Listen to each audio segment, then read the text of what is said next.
I'm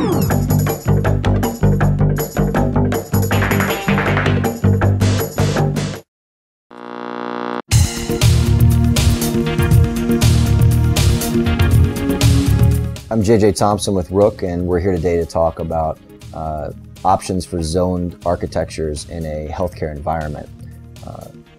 Challenges in healthcare are prevalent, and there's heightened scrutiny around that environment at this point, with some of the increased funding from the government towards EMR and providing meaningful use, and that's served as a catalyst for reinvestment in IT in healthcare organizations. Now, one of the challenges that healthcare organizations have faced is they've got legacy architecture that's being used, that has been used to drive some of their IT initiatives, and that architecture no longer can support some of the new strategic initiatives of both EMRs as well as demonstration of meaningful use as organizations move to use of EMR.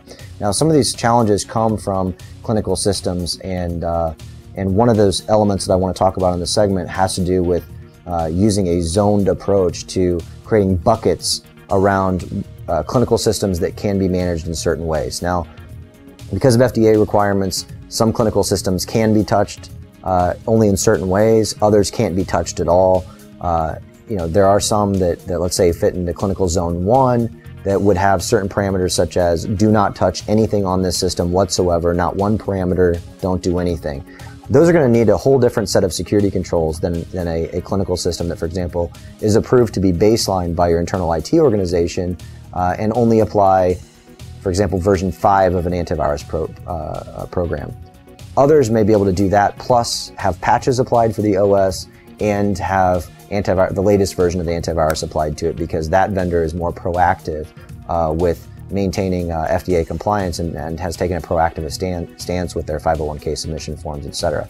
So the concept here is that you try to bucket your different systems of sensitivity when it comes to patient data, patient care, your electronic medical records, networks and connections and interfaces into their own containers that each have heightened different levels of security controls, different policies and standards associated with the heightened risk or lessened risk of that network zone, which makes it easier for those to be managed. You can color code them red, green. Red is PHI, green is non-PHI.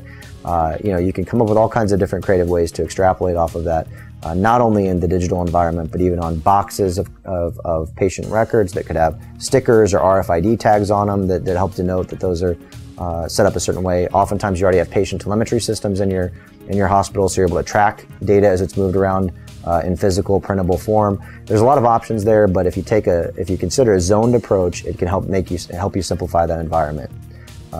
Rook is committed to delivering what matters in healthcare, and to find out more about some of these challenges and others, you can visit us out on our blog at rookconsulting.com.